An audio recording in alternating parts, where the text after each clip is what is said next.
Scientists have found the strongest evidence yet that a planet 124 light years away could be home to life. Scratch that. In our universe, diamonds seem to be a planet's best friend.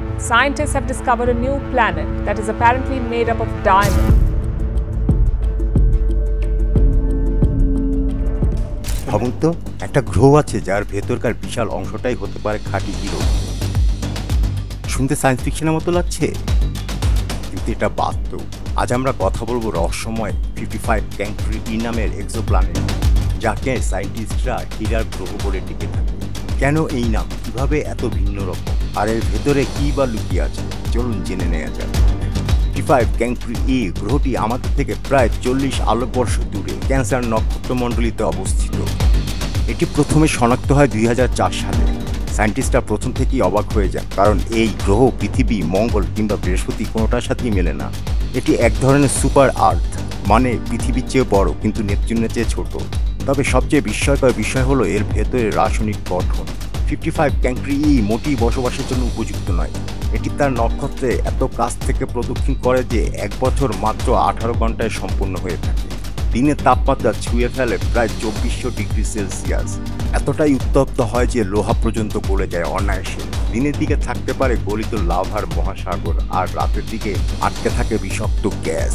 তবে সবচেয়ে বড় রহস্য হলো সম্পূর্ণ গ্রহটি carbon সমৃদ্ধ, আর প্রচণ্ড চাপের মধ্যে কার্বন রূপ নেয় হীরায়। 2012 সালে এক গবেষণা দল জানায়, যদি সত্যি 55 ক্যাঙ্করি ইর ভেতরে এত কার্বন থাকে, তাহলে গ্রহটির ভেতরে বিশাল অংশই হতে পারে খাঁটি হীরা।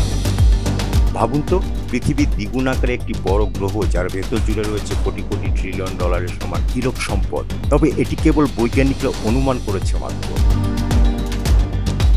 এত দূরের গ্রহ থেকে কেউ হীরা আনতে পারবে না, কিন্তু এ ধারণায় প্রমাণ করে মহাকাশ কতই না অদ্ভুত আর বৈচিত্র্যময়।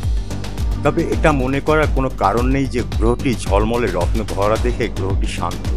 আসলে 55 ক্যাঙ্করি ই হলো এক আগুনের নরক। এখানে সর্বক্ষণ লাভার সাগরের ঢেউ খেলে থাকে। নক্ষত্রের টানাপোড়ানে গ্রহটি সবসময় কেঁপে ওঠে, যা একে ভীষণভাবে সক্রিয় রাখে। যদি ভেতরে হীরক থেকে থাকে, তা লুকিয়ে আছে এই ভয়ঙ্কর অগ্নিময় পৃথিবীর। নাসার স্পিরিটজার টেলিস্কোপ আর সাম্প্রতিক জেমস ওয়েব টেলিস্কোপ গ্রহটির বায়ুমণ্ডল নিয়ে অবিশ্বাস্য কিছু তথ্য পাঠিয়েছে।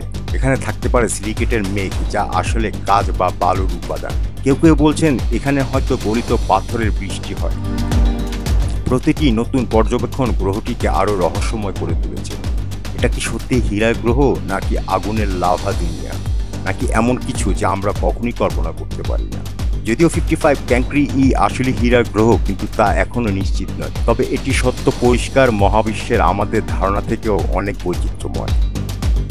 আগে আমরা শুধু আমাদের সৌরজগতের 8টি গ্রহকে চিনতাম, এখন হাজার হাজার এক্সোপ্ল্যানেট আবিষ্কার হয়েছে, যেখানে কোনোটা লাভা সমুদ্রেও, কোনোটা কাচের মতো ঢাকা, আবার কোনোটা হয়তো ঝলমলে হীরায় ভরা। প্রতিটি আবিষ্কার আমাদের মহাবিশ্ব সম্পর্কে নতুন কল্পনার দিগন্ত উন্মোচন করে দিয়েছে। তাহলে এরপর থেকে যখন আকাশের দিকে তাকাবেন, মনে রাখবেন মাত্র 45 আলোকবর্ষ দূরে একটি আগুনের গ্রহ হয়তো ঝলমলে রত্নের মতো চকচক করছে। একদিন হয়তো আমরা একে কাছ থেকে দেখব, অথবা জানবো এর ভেতরে কি লুকিয়ে আছে।